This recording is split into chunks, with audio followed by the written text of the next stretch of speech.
मयंक जब पैदा हुआ था तब से ही डॉक्टरों ने ये बोला कि इस बच्चे को दिल में छेद की प्रॉब्लम है।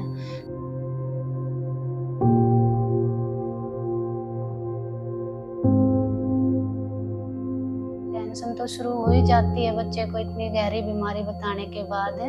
तो मेरी सिस्टर का लड़का है ये, तो मेरी सिस्टर भी इस चीज़ से बहुत परेशान थी और हस्बैंड भी बहुत परेशान थे। 1-2 जगह दिखाया तो डॉक्टरों ने बताया कि ये 5 साल में ठीक हो जाएगा। तो 5 साल के बीच में ही क्या हुआ, मयंक को है ना ज़्यादा जल्दी-जल्दी से निमोनिया वगैरह हो जाता था, ठंड ज़्यादा लगती थी, उल्टी वगैरह होती थी। एडमिट रखते थे वहाँ पे 5-5 दिन, 7-7 दिन। बच्चा भी परेशान था और खुद भी परेशान थे। तो इस चक्कर में मेरी सिस्टर भी ये सोचती थी कि क्या होगा मेरे बच्चे का। तो फिर चलते-चलते 2014 में मयंक की जो मदर थी, रियल मदर, उनकी भी डेथ हो गई। तो मेरे जो पापा थे उन्होंने मेरी शादी मयंक के पापा के साथ कर दी। तो फिर मेरे को भी यही टेंशन होने लगी कि अब तो मेरा ही लड़का है, भई मेरे लड़के को जितना उसके जल्दी से ठीक करवाया जाए। तो तब तो 5 साल का वेट करते-करते निकाल दिया। तो 5 साल के बाद जब इनके पापा ने टेस्ट करवाया, तो भी डॉक्टरों ने यही बोला कि इसका जो बीमारी है वो कवर नहीं हुई है और इसका ऑपरेशन ही होगा।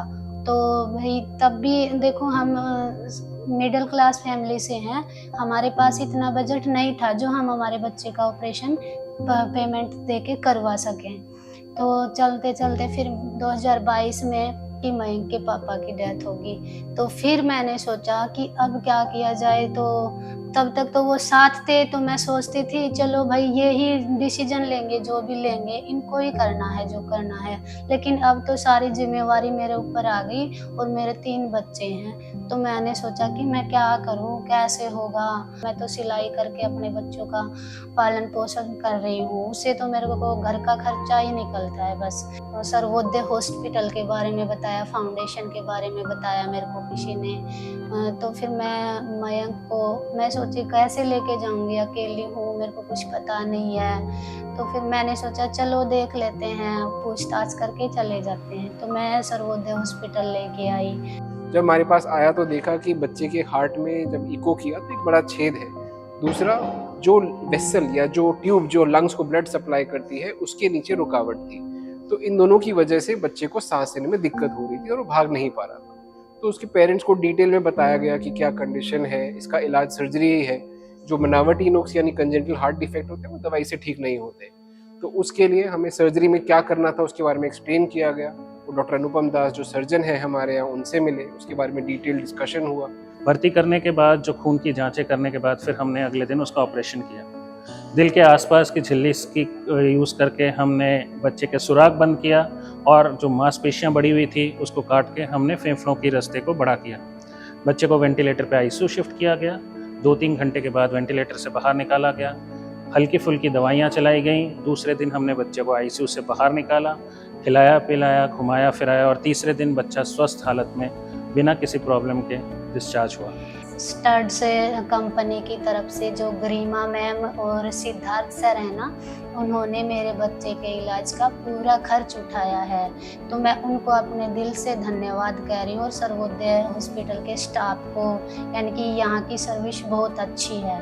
जो इससे मेरा बच्चा ठीक हो गया है और आज मेरे को डिस्चार्ज दे रहे हैं।